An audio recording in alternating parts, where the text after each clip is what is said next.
Amukela, welcome back. If you've just joined us earlier on, we had on the phone IFP spokesperson Nkululeko Hlengwa, and we did discuss a bit more about the 1992 Boipatong massacre. Yesterday we were actually commemorating, and remembering the massacre that happened in 1992 in Boipatong, and of course in other parts of the country. But then now on the line we have again the spokesperson of COPE, Ntate Dennis Bloem, whom we'll also be discussing with, about the times and the day of the Boipatong massacre in 1992. Ntate Bloem, welcome to Galaxy Universal Network. Good morning, and good morning to the viewers as well. Thank you very much for having us.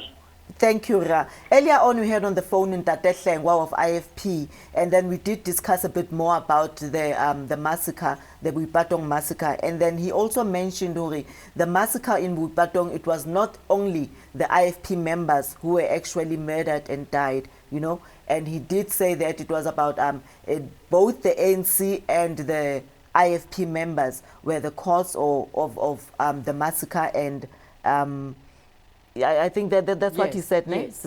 So basically, Mr. Bloem, we would want to find out from you on your stand. Of course, the party COPE was not formed during that period, yes. But you were already in a political space when those incidents happened under the African National Congress. So what is your stand with that? I mean, having heard Upalisa explaining to you that Mr. Hlengwa said that the incident was actually in retaliation of the members of the IFP that were killed prior to that event.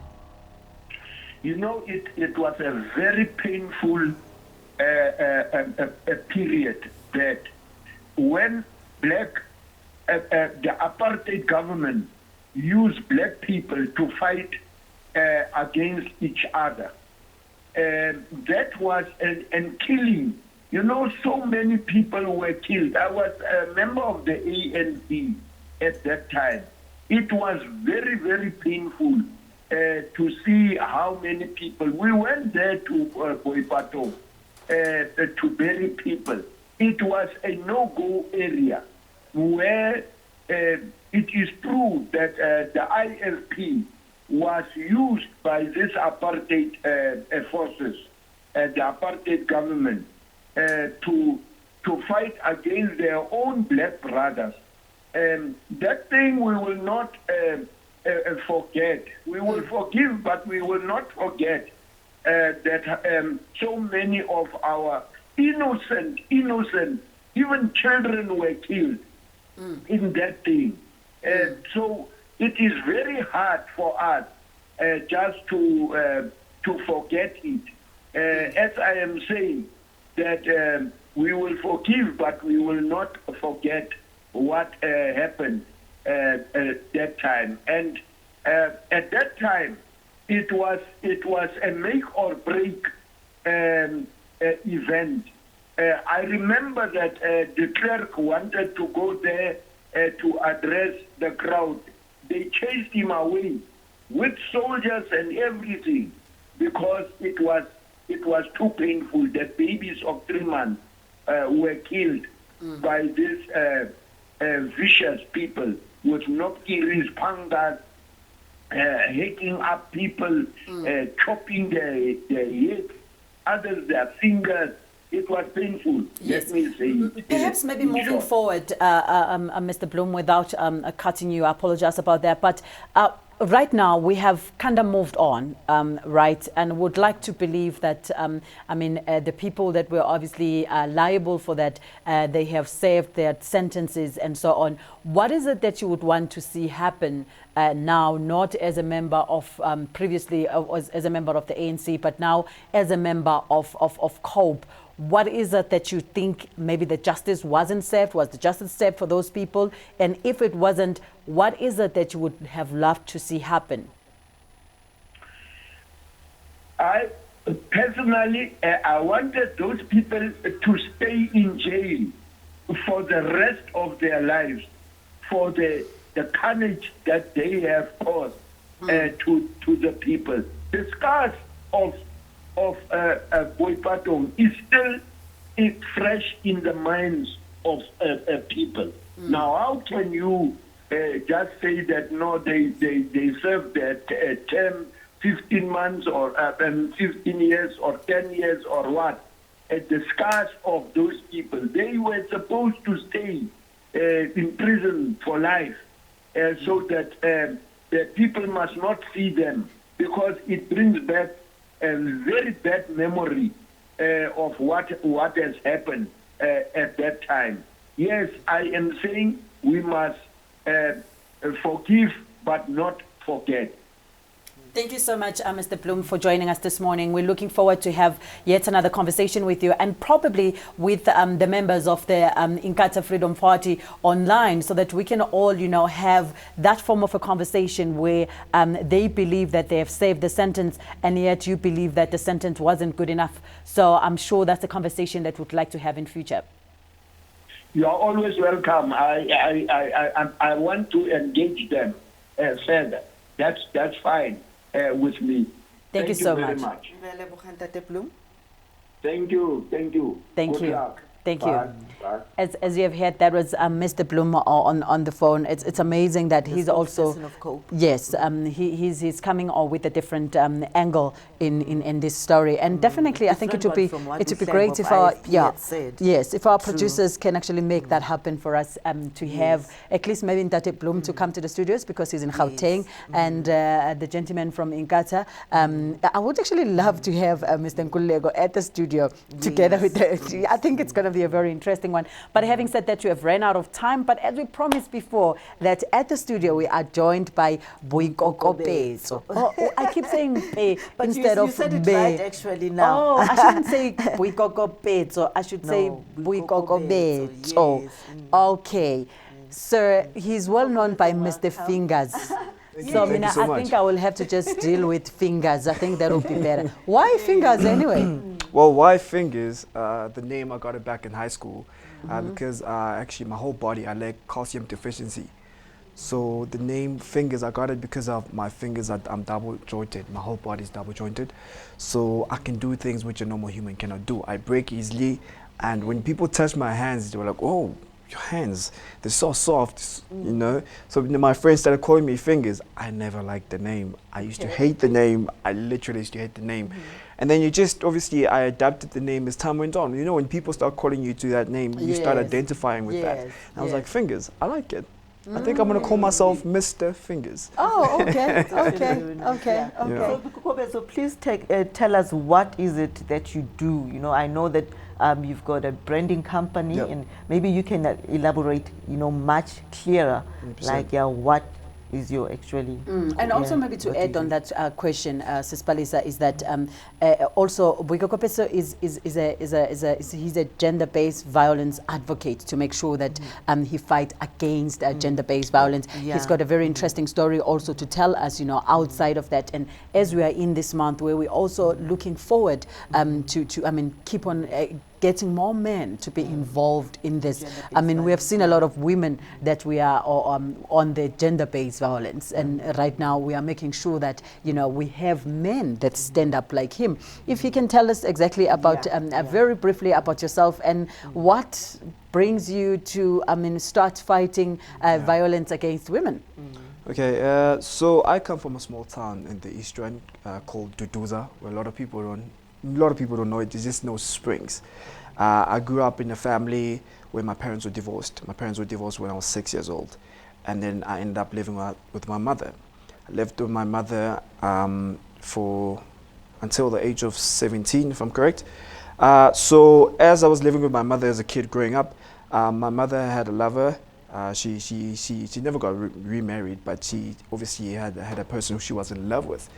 And I took this man as a man who also I loved as well, because my mother is in love with this person. Who was then your father subsequently? Yes. So he was like a father figure to me as well.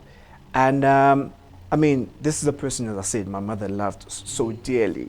And they became lovers for plus minus 10 years. They stayed together. We all stayed together. And every time when my stepfather drank, he would turn to a different person, like somebody I never knew. But when he's hadn't drinking or anything, he's just a sweet and amazing person. But every time he drank, another person would come out where I would ask myself, why would my mother fall in love with such a person? You know, and I remember the time I was in high school. I think I was doing my grade 10, somewhere there, 10, 11. And then my mother disappeared. Well, my stepfather called my sister and he was like, I can't find your mother. Your mother has disappeared. And I was like to my sister, it doesn't make sense. My mother was a professional nurse. So I was like, it doesn't make sense. If mom were to disappear, usually what she does, she will call me and let me know. Like, hey, I'm working double shift today.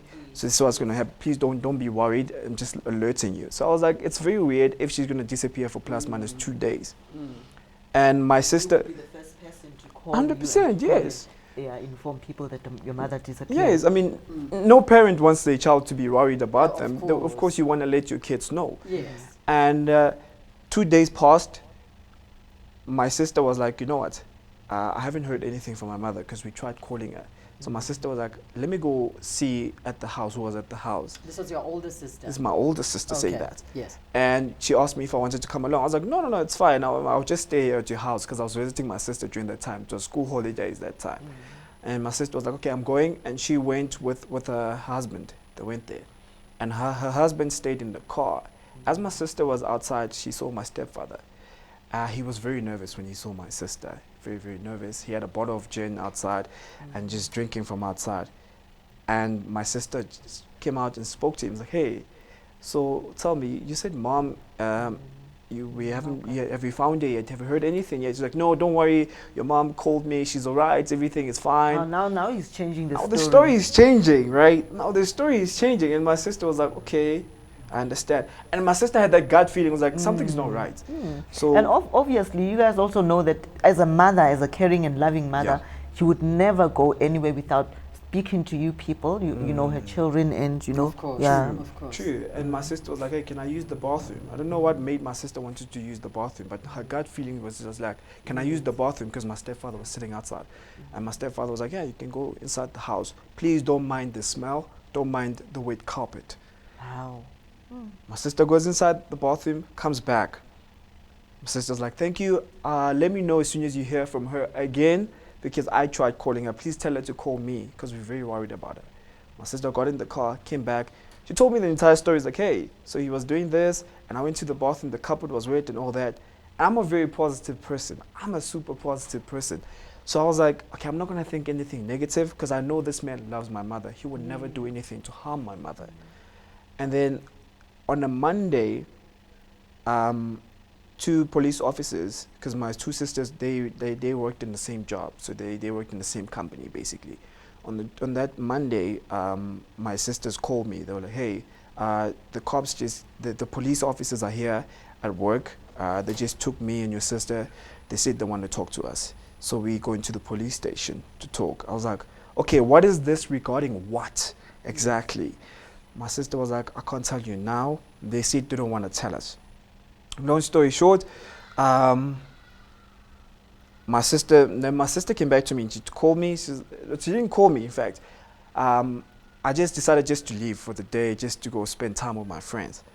As I came back, you know, I came back, my whole family was crying. Not understanding why was my family crying? And nobody wanted to tell me anything. I asked my sister, why are you crying? And my sister couldn't tell me. And my cousin, she was in tears. My cousin was like, let me tell you, Mom passed away. I was like, what do you mean? She's like, okay, so your stepfather murdered your mother. He cut off your mother's head, hands, feet, and everything, put it in a suitcase, and threw a suitcase away. And made sure that nobody finds that suitcase. And somebody did find that suitcase, and your stepfather confessed to everything because it was eating him up. And I was like, okay. For a person I lived with for so long, it was hard for me to accept that, you know, because seeing how he loved her, but at the same time, when he was drunk and all that, he would turn into a different person. And to me, it really struck something in me, you know. It really struck something in me. I was broken.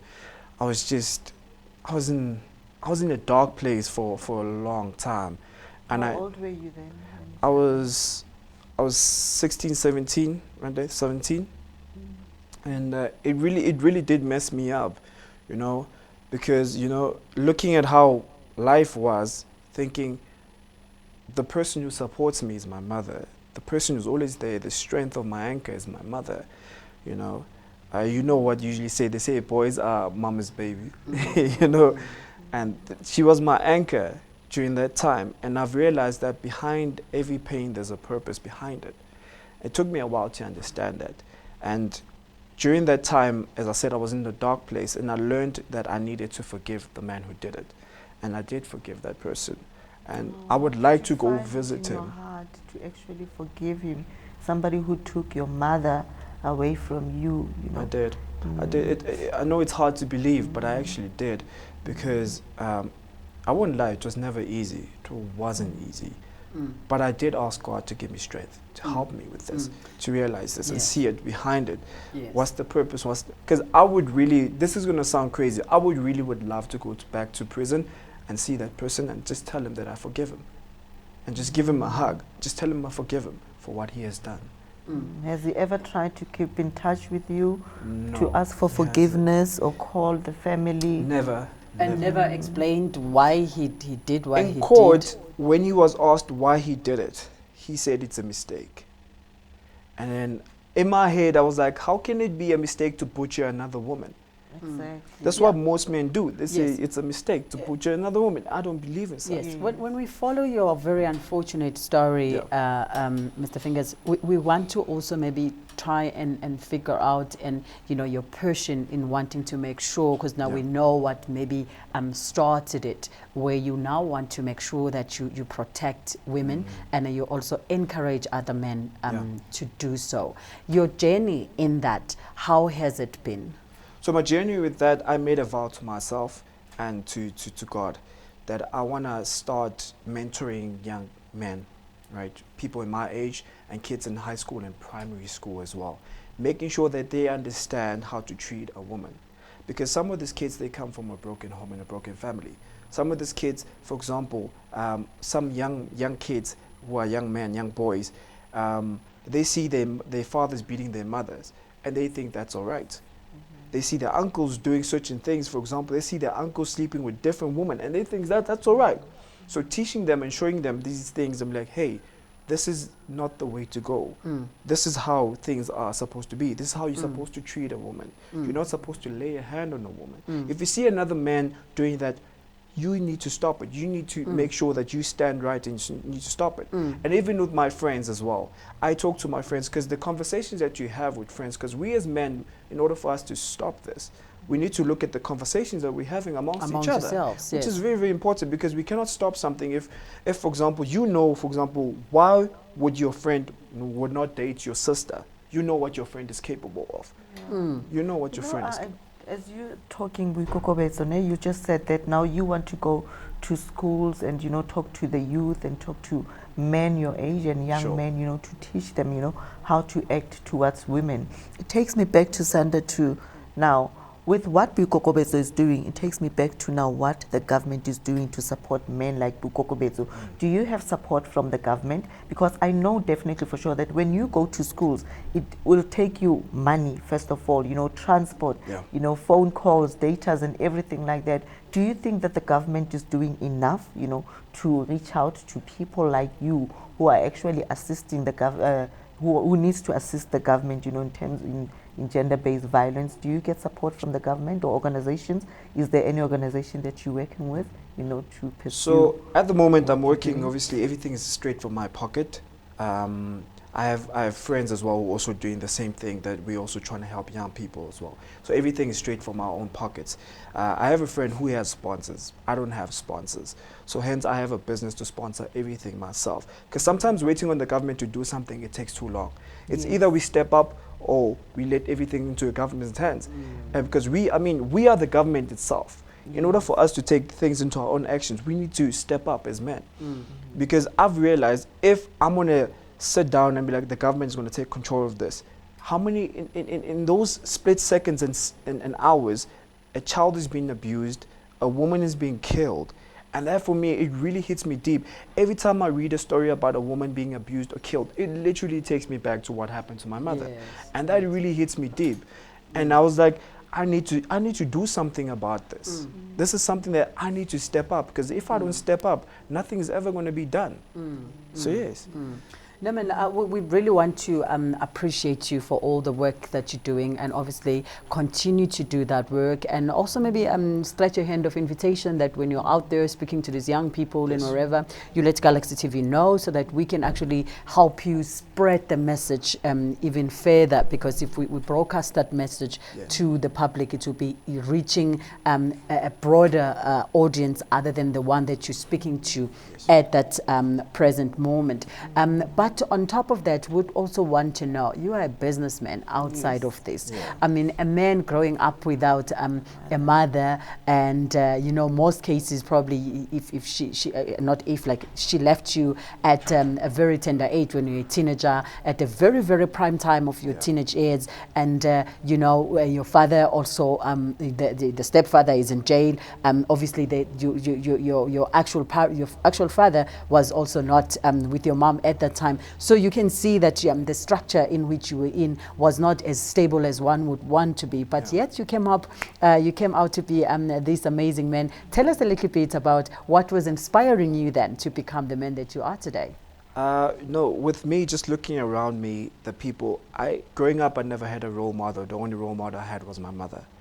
And after she passed on, I realized that I needed to make a change.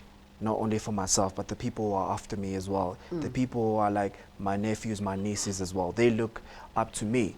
And in order for me to do what's right, I need to make sure that I make the right moves as well. Yes. I mean, with kids, they don't do what you tell them to do most of the time. They watch what you do.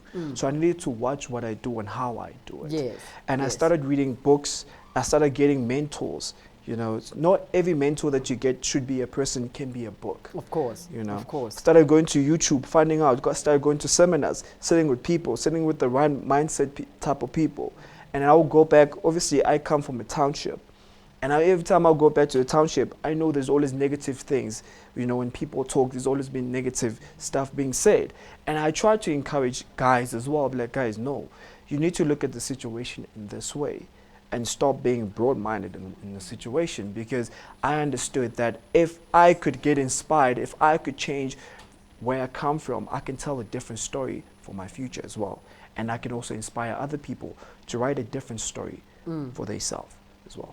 So what's the name of your company, and what is it that you have done so far that you can say, yes, not as Mr. Fingers, because you know, I've done this and I've worked with so and so, you know. I mean, sitting here myself, I call myself a brand, but then, you know, with somebody like you to say, hey, so what can you do, Palisa, you know, just to get your name out there, and what is it that you can, you know, give your viewers with you? This is what I do. Sell yourself. Sure. So the name of my company is called Billionaire Season. Why is it called Billionaire? As in Billionaire. like billions? Billionaires, Wow. as in billions, no, millions and billions. talking Billionaire billions Seasons. here. Why it's called Billionaire Season? Because I've got a billionaire mindset. That's number one. Number two, I'm an author as well. Number three, I'm not a motivational speaker, but I'm an inspirational speaker. There's a difference between the two, right? I'm a youth development coach. I love inspiring young people and helping them, especially with their problems. That's number one. I also love brands. I work with brands and I incorporate brands and making sure that brands become big. One of the brands I've worked with DJ Spoo, helping him with Massive Metro. I'm one of the co-founders in helping him grow Massive Metro into a big brand. Then from there, I decided, okay, your brand is big. A radio station, that's right? a radio station, An yes. online radio station? 100%, Yeah. yes. Then I left, and like, now it's time for me to start my own thing and do my own thing. And I've worked with so many brands that I could name. And I do a lot of things. I'm a creative itself as well. While you're still at that, Mr. Fingers, who is this very lucky woman that will be protected by Mr. Fingers? And also would want to, in closing, that you obviously tell us if there is this, because if there isn't, Africa is watching. Sure. Mr. Fingers will have to say, I'm available. If I'm not, then, you know, shame to them and happy to the lady. And on top of that, if you can also give us, where do people find you if they're looking to speak to you and they're looking to be inspired by you? Yeah. Lucky woman, I'm actually married. Newlywed. lovely. Yeah, I'm the newlywed. I got married, I think, 2 weeks ago, beginning of the month. Oh, wow. COVID wedding. It's a COVID Okay, you wedding. should have told us about that. Yeah, I'm a very private person in certain You things. should Yeah. tell us, like, okay. Everybody's blushing when you talk about yes, of women. course. Just blushing. They look at the smile. But congratulations. Thank you so much. Congratulations. Thank you so much. Yes. Yeah. In terms of where can you find me, you can find me on all social media platforms. On Facebook, it's Mr. Fingers with the Z, Mr. Okay. Fingers. With the Z. On Twitter, it's BOI_fingers with the Z. And Instagram is Mr. Fingers 92. And if you want to get in touch with me, my email address is fano@billionaireseason.co.za. Contact numbers, can I take them out? Yeah, sure, if you wish. Cool. My contact number is 076-1718-259. Number is 076-1718-259. Okay, we'll definitely share follow that you on on the screen at the Instagram, latest yeah. time I'll follow you as back. well. So yeah, we'll definitely. I mean, we're friends on Facebook now, huh? 100%, Yes, Awesome, yes, awesome, yes, yes, yes. I mean, Look So out for that as well. yes, yes, yes. I mean, the story inspired a lot of people. I mean, a lot of people are broken It's and stuff. inspiring me. Yeah. You know, and Yeah. people ask I me, come how from did a I broken heal from family this? as well, Yes, divorced yes. parents family. So Yes, yeah, and yes. also as a mother, you know what I mean. It also, yeah, your story really inspires me. Yes, a lot. yes. No, thank you so much, Mr. Fingers. You see, your surname Ghana, Mr. Fingers, is. You know, we shouldn't be calling you. We shouldn't just calling you Ikokobete. Manje is a married man. He's a Mr. Yes, Papa. No, thank you so much for joining us. That was Mr. Fingers here at the studio with us. We're going to take a very short break. When we're coming back, we've got Mr. Thulani Nzima coming back on our studios today to discuss more on the post-June 16 events that have happened. We know that there were a lot of events that they planned for Mr. Nzima, Mr. Sem Nzima, the late. So we're going to find out more on what have they done in the past few weeks. Please do stay with us.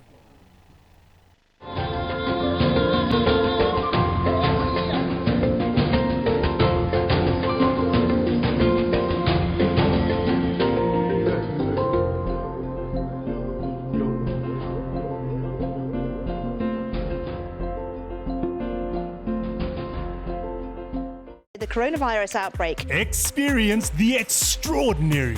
Tremendous waste and tremendous fraud. Mexico is, in fact, you will soon find out. It is a day to celebrate.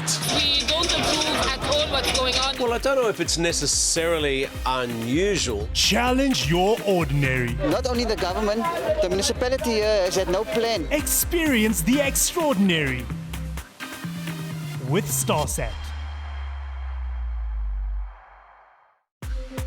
Challenge your ordinary. Experience the extraordinary. Not only the government, the municipality here has had no plan. Now, I believe that my peace is my most valuable asset. Absolutely beautiful! This is exactly what I was looking for. DJ Khaled! It is a day to celebrate. We're ready for action. I like it when it's nice and soft. Yeah, that is nice. How was it like growing up in Nigeria? Yes, sir, you know what it is. Feeling is there that, you know, you're doing something special. Stop being so dramatic, Mira. You should just be what you want to be.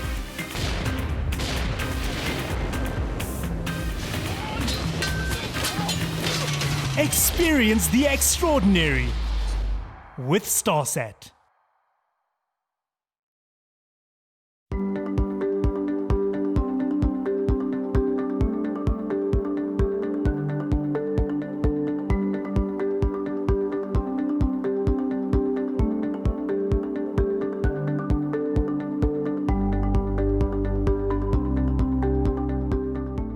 Welcome to Amandla Omnoto Business Talk Show.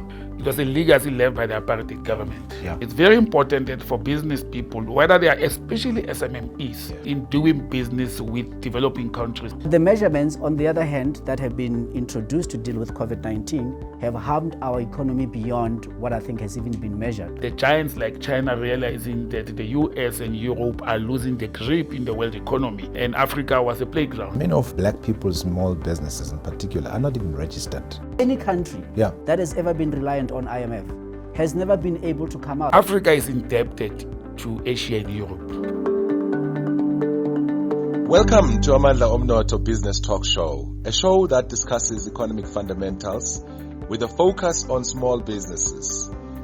Tune into Amandla Omnotho Business Talk Show on Galaxy Universal Network, channel 500 on Starset.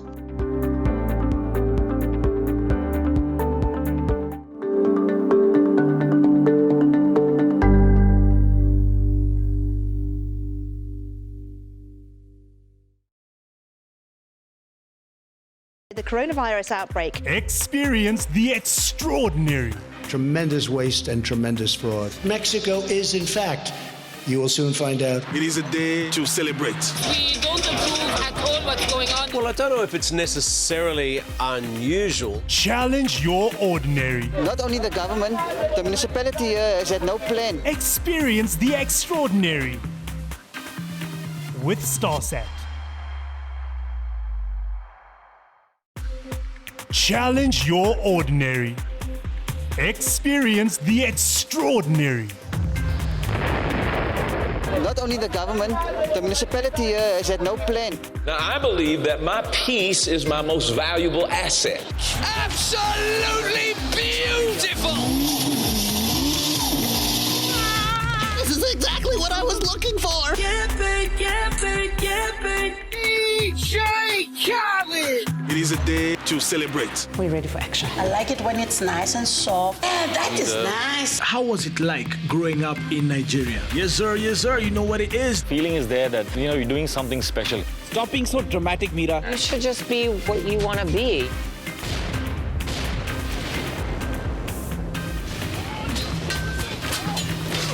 Experience the extraordinary with Starset.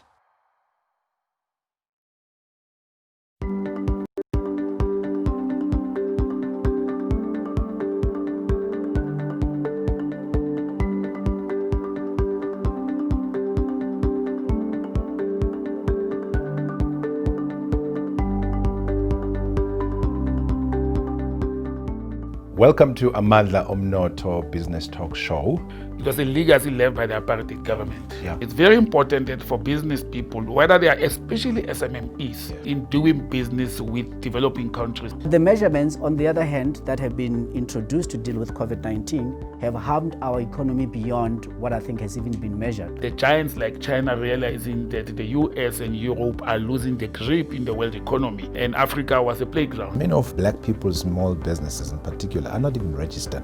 Any country that has ever been reliant on IMF has never been able to come out. Africa is indebted to Asia and Europe. Welcome to Amandla Omnotho Business Talk Show, a show that discusses economic fundamentals with a focus on small businesses. Tune into Amandla Omnotho Business Talk Show on Galaxy Universal Network, channel 500 on Starset.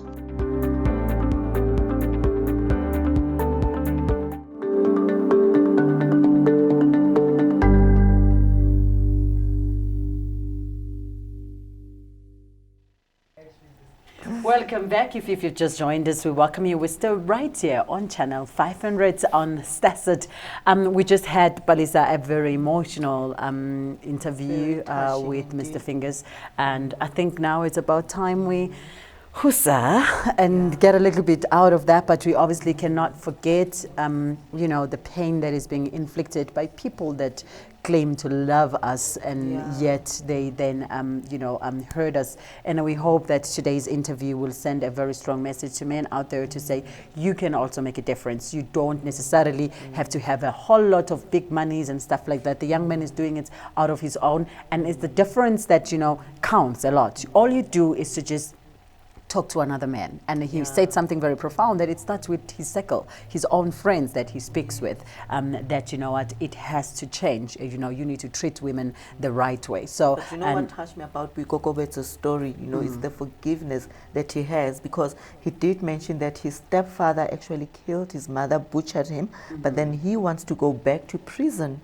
He wants to go back to prison and tell the guy that you know what, I've known you for 10 years, you've been my father or my stepfather for 10 years, but I forgive you. That's very touching. It's a very, very strong one. I think it's a space where I myself, I'm still stuck in that because I don't think I have ever found myself in a position where I could say I will just let go of my mother's death now. I think I will still have to meet up with this guy and find out how he does it, you know, because sometimes, you know, it's that thing that comes into you. And I mean, for him, it's even worse because he's this type of guy that he had to see his mother's bodies, you know, decapitated. And it's something very gross that you don't want to even imagine. So, yeah, we actually going to have to maybe move on from this story. Yeah, and now, welcome, Mr. Nzima. Let's not say welcome. Welcome again. back to Galaxy Studios, Mr. Nzima. You promised that you will come back, and here you are. Thank you very much, and good morning to both of you. Morning, Mr. We're starting Tulane. off on a very somber note. Yes, I was watching the story of this young man. It's very difficult, both for yourself and me, to transcend from that sad story and then into something tourism and something a little bit lighthearted. But I suppose that goes with the job that you're doing. Yes, No, all for of sure. us have to forgive and forget. Yes. We are where we are now as a country because of the ability to forgive and forget. Before we went, today we're going to touch maybe just a little bit on the, you know, the Youth Month, but the more exciting part of our conversation today, Mr. Nzima, is us to talk about, you know, touring around South Africa. He said he was going to take us around Palisa to travel around South Africa as a chairman of the tourism. Cinema connections, cinema connections. I think one of the embarrassing things that we experience as South Africans is the fact that we do not know our country. Before you even talk about the continent. Yeah. But guess what? The world out there sees us as a country, not as a continent. So when they think of choosing a destination, the first thing is in which continent. And in that continent, which country. When you are in the country, which province. In the province, which city. Yes. So you see, it goes into those granular stages. So it's embarrassing when you don't travel your own country like a tourist, and you get tourists to tell you about your country and introduce you to your own neighborhood. That's very true. So I'm saying to you, if you don't know what's around you, be embarrassed. It's quite okay Well, to be as of embarrassed. me, I'm such a tourer. I travel a lot. I mean, I've been into more than 40 countries. I've been to more than 6-7 countries in Europe. I've been to many countries in Asia. So, yeah, I like that because, because you see, people who travel will tell you, don't tell me how rich you are. Tell me how well you have traveled. Because through travel, you get enlightened, you get educated, you get to break barriers with other cultures. You relax. If we traveled as much as we could, there wouldn't be conflict in the world, because conflict starts off by me misunderstanding you and not knowing you well, not respecting your culture or understanding where you come from. And then talking about the culture and understanding where we come from, Babu Nzima, right? We as South Africans, I know that South Africans are very boxed, you know, into our own space and country. You know, we don't travel that much because we are so comfortable and where we are, and then also coming back from where, you know, from apartheid eras. Yes, I don't want to be blaming apartheid and stuff like that, but the way we are colonized, you know, we are so inboxed and safe in our own country. What would you say to, you know, South Africans now? You know, like you are just saying that if you're not well traveled, you know, you're this and that. You know, what would you encourage South Africans, especially, to say go out there, see the world, travel, or know your own country? No, I was saying that to top that question you just said at the end, I wanted to say, why would you encourage South Africans to travel? You know, when we are in this country, we are saying we are in the land of milk and honey. Everything is here. When you want wildlife, is in South Africa. When you want oceans and beaches, they are here. The resorts are here. So most people, they travel out of their countries to go look for what they don't have in their own countries. So why is it that people need to travel? Unfortunately, it is the way we have been socialized into understanding what tourism and travel is all about. The misconception that tourism means taking an aeroplane and flying to a faraway destination is wrong. On business class. Yes, and all of those kind of luxurious things. That's not what it is. Tourism starts within your own domestic environment. And in fact, I will now focusing on your question of why would people want to travel outside and so on and so on. It's because people think that it's nicer to brag that I've been to Mauritius and then all those kind of other things. In it as tourism, there is a very salient point about bragging rights, about where you've been. If you look at how Chinese do it when they travel, they take a lot of pictures and they are very quick. Maybe you don't understand the psyche of it. The psyche of it is that they want to take as many pictures to show off, I've been there. It doesn't matter how much they've done there. But the issue of domestic tourism is very important. Very, very. First of all, you must be initiated into tourism yourself. And to do that, you start at home.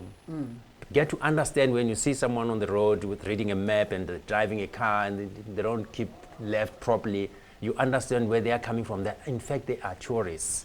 So if you have never been in that space yourself, it's difficult to appreciate it. But the second part of tourism is about economics.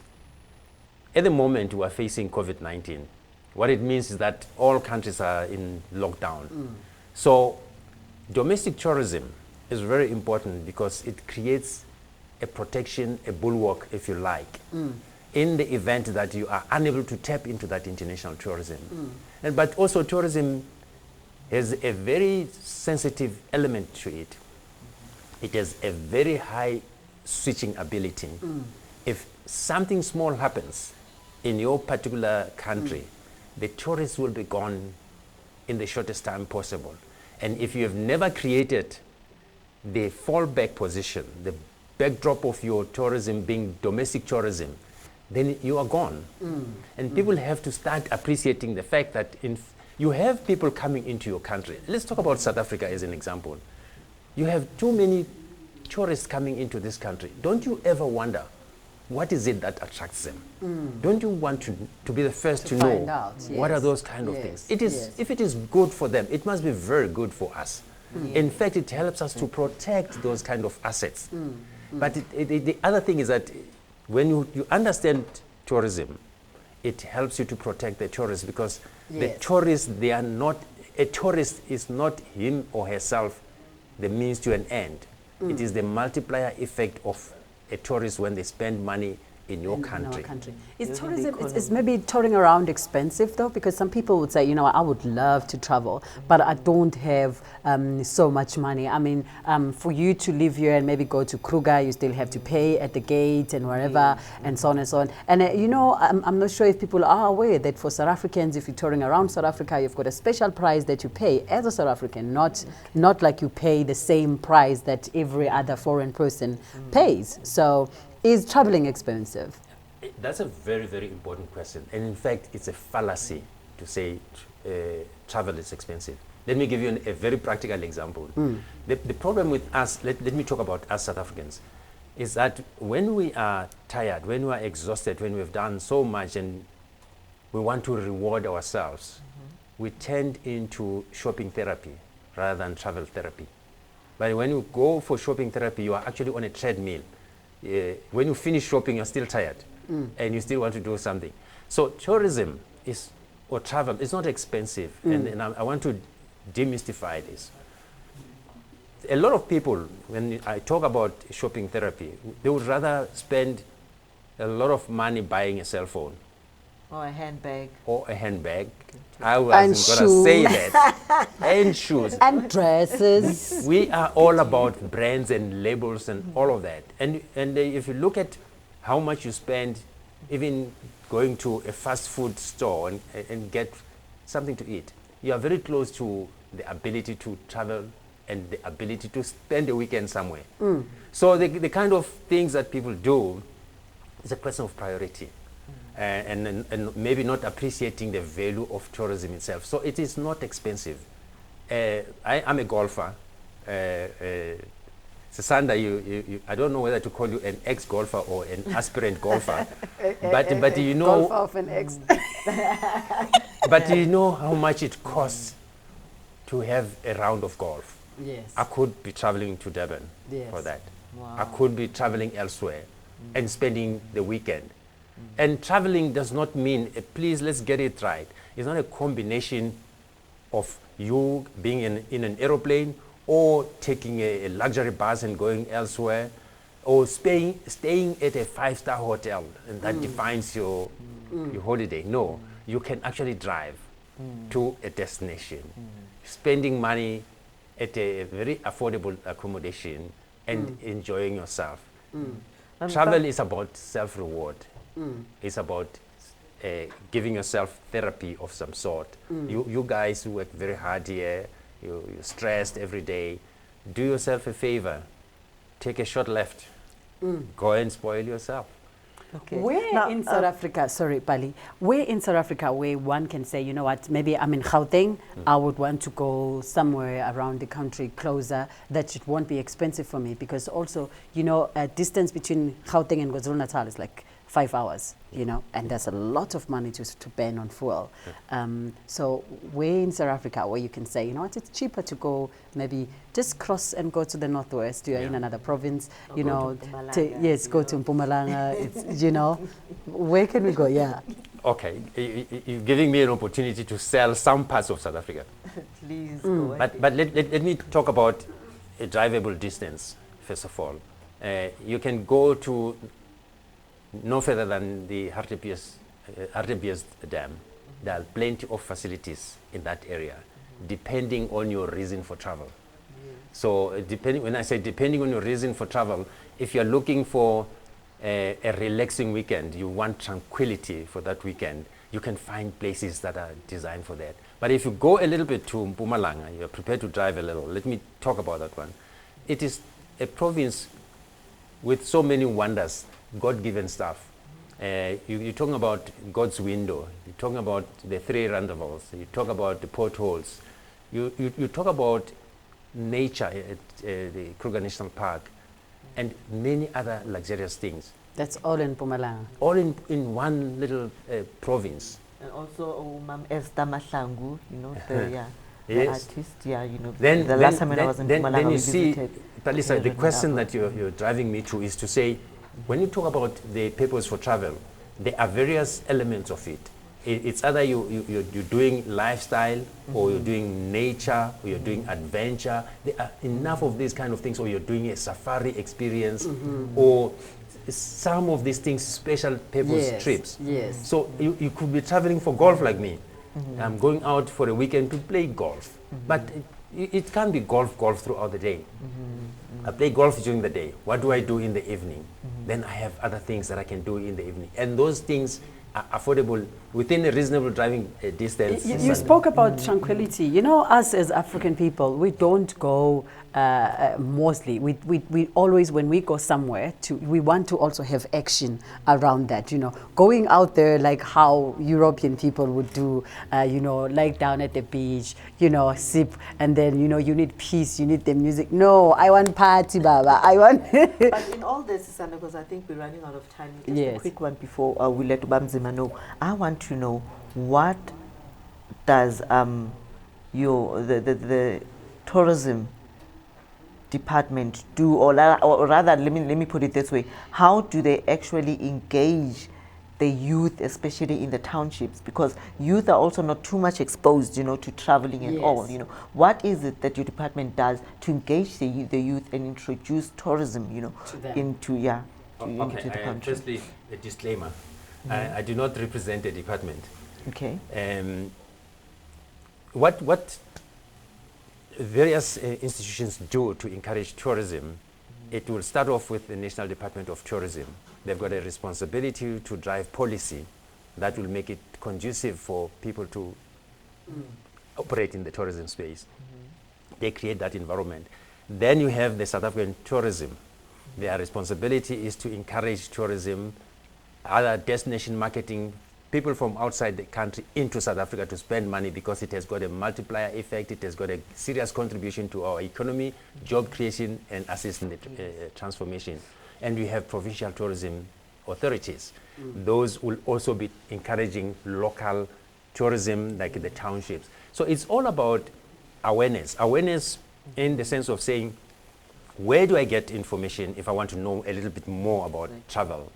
And are there different media platforms that can help me in getting this information, such as what we are discussing here? But you find the challenge that with the youth, they're not available in mainstream media platforms. They are actually in the social media platforms. So you need to go to where you can interact with them. And don't allow them to talk about you without you. So be part of it. When the youth is discussing something in their social media platforms, make yourself available and interact with them. Then you will be talking their language. Understand also the kind of things that get them excited. Thank you so much, Mr. Nzima. I think we're going to have to just keep on bringing you small, because, you know, your department, you deal with really, really big matters. And I think maybe also populating you in other shows as well, so that we can actually wake South Africa up and wake Africa up and say, let us travel together. Let's see each other's concern, not to just sit here and say, they are coming to our country. Go to their country as well and see what's happening in there. I think that's the next thing I would like to talk about. The intra-African travel. Its importance. Yes. And where we are now, post-COVID, how do we revitalize tourism? What are the challenges that are there? What is the new normal in this space? Because things are never going to be the same again. Definitely. We've definitely run out of time, so we're just going to go on a very short break as Mr. Mateza, Mr. Mateza, actually, Mrs. Palisa. I must say Dumile. God forgive me. As Dumile Mateza will be coming through to give us the sport headlines as to what will be happening, what will be having for us at 10 o'clock. Stay with us.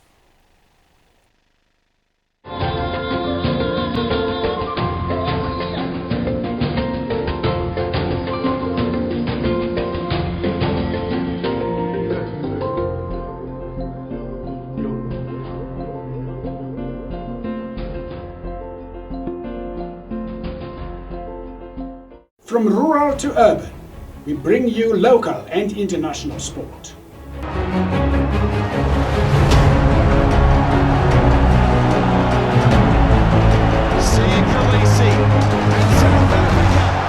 From Cape to Cairo, from Nairobi to Kinshasa.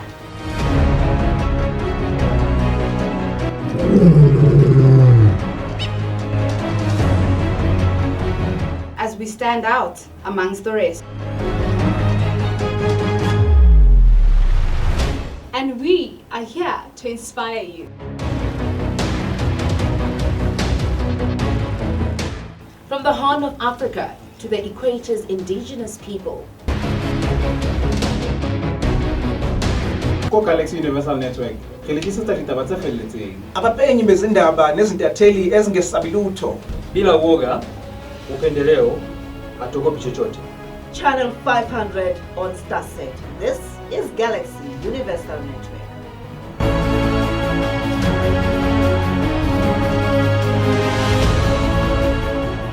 The coronavirus outbreak. Experience the extraordinary. Tremendous waste and tremendous fraud. Mexico is, in fact, you will soon find out. It is a day to celebrate. We don't approve at all what's going on. Well, I don't know if it's necessarily unusual. Challenge your ordinary. Not only the government, the municipality here has had no plan. Experience the extraordinary with StarSat.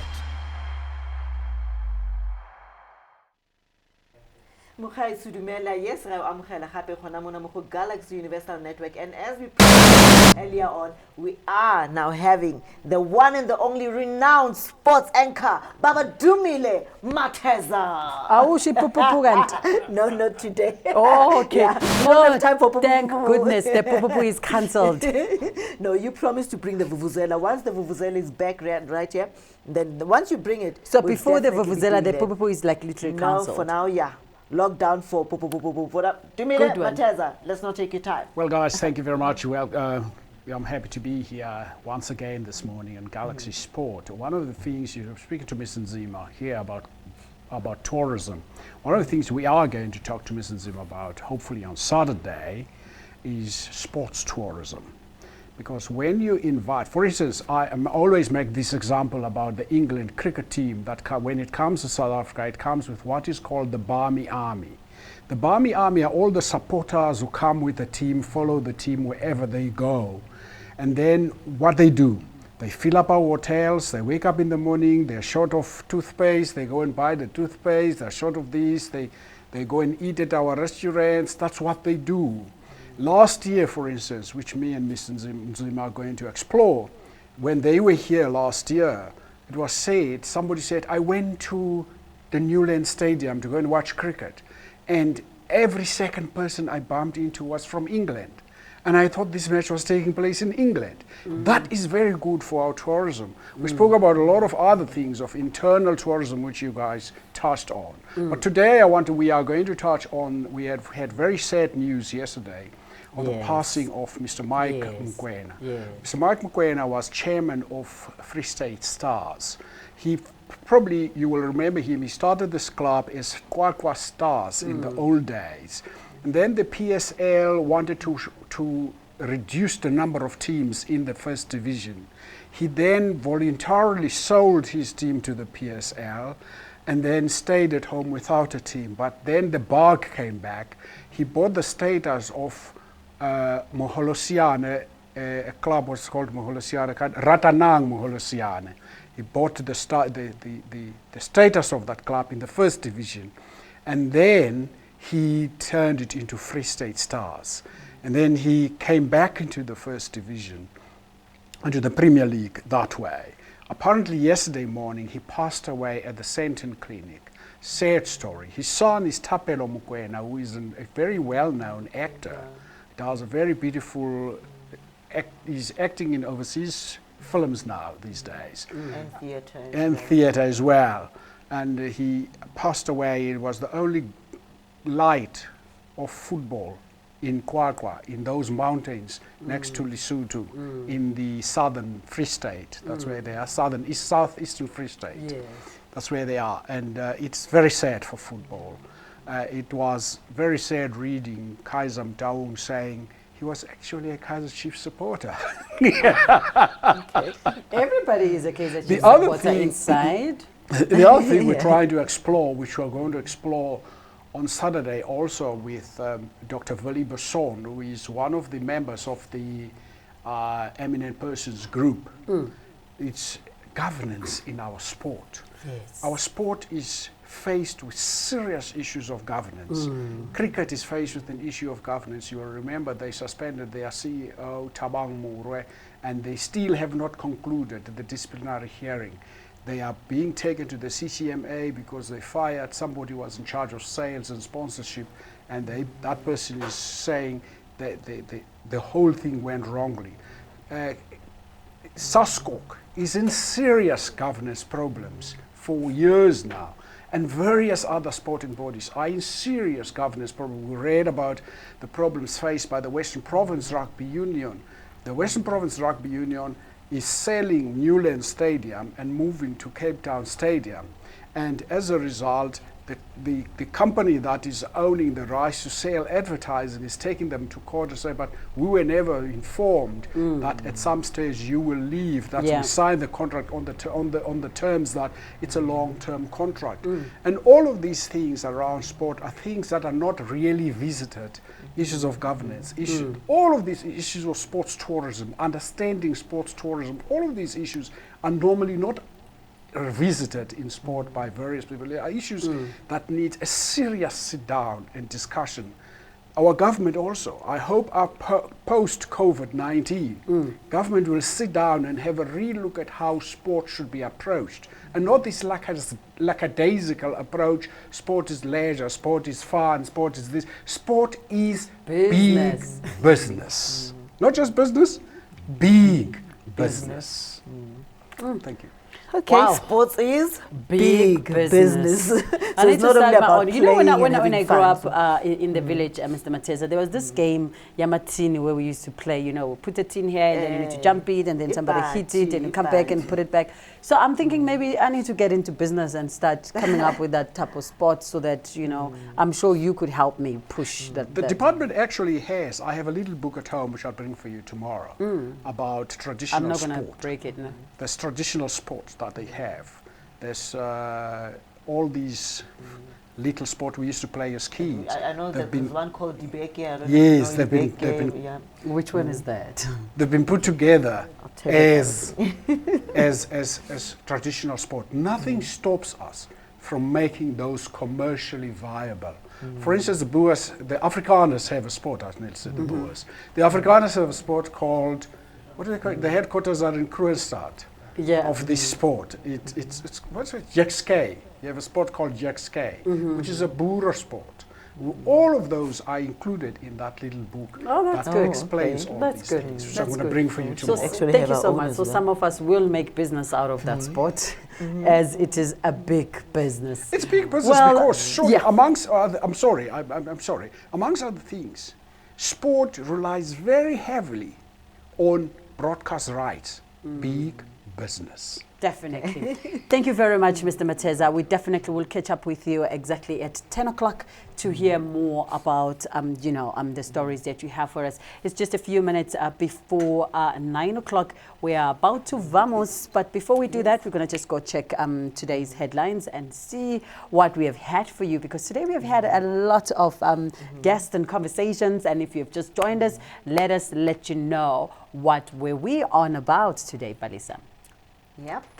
We're just getting ready now. But then, like, of all the guests as well that we had today, the one who touched me actually was Ubiko Kobeso, who was telling us about his story, how his mother was murdered. So that's very touching indeed. And but we wish the young man all the best in life. You know what I mean? He is now an inspirational speaker. Yes. So and of course we had Ubabtulani Nzima as well, giving us more updates about tourism, encouraging us as Africans, or South Africans rather, to also, here are the top stories that we had for you today.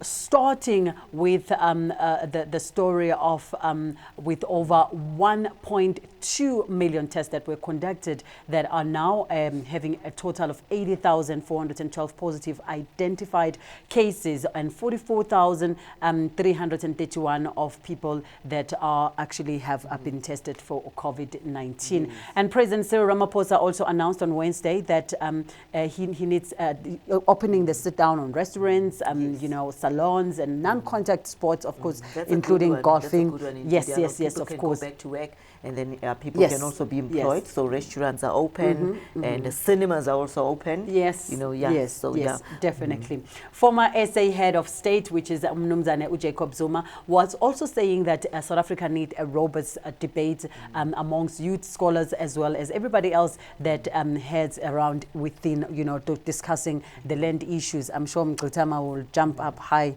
on this issue. And then Police Minister General Tele as well is today expected to embark on operations on Okai Molawo in Pretoria. I think we're going to go and catch up with the minister later on today. And also the Directorate for Priority Crime Investigation announced that the arrest of the VBS and Vele investment chairperson Uchidifiwa Matodzi. This was a very, very big story that happened yesterday. And there are a lot of people talking different things about it. So we'll follow it up today and hear how was their first night in jail. They're going to have their first board meeting in jail. Yeah, probably they can have their one. Please do stay tuned. One thing you didn't say, I'll cut my hair because the salons are open.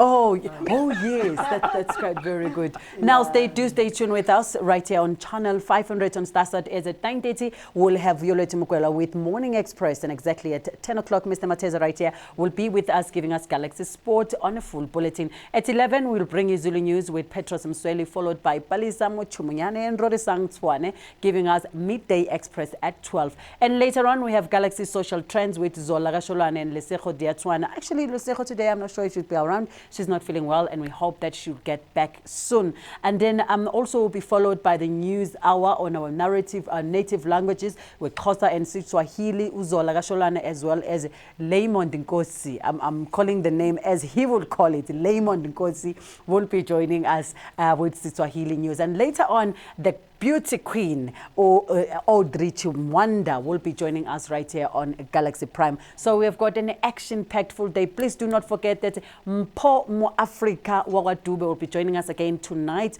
with Behind the Iron Curtains. A very controversial show in there. I've heard a lot of comments regarding that one. So please do stay with us right here on Channel 500. And please don't forget to follow us on Twitter, on our Facebook pages, and of course on Instagram. Yes. You know, on YouTube so it's as well. Galaxy Universal Network on Facebook, and then if you go on Twitter, it's Galaxy_TV_. Same thing on Instagram. It's Galaxy not Galaxy, Gun_TV_.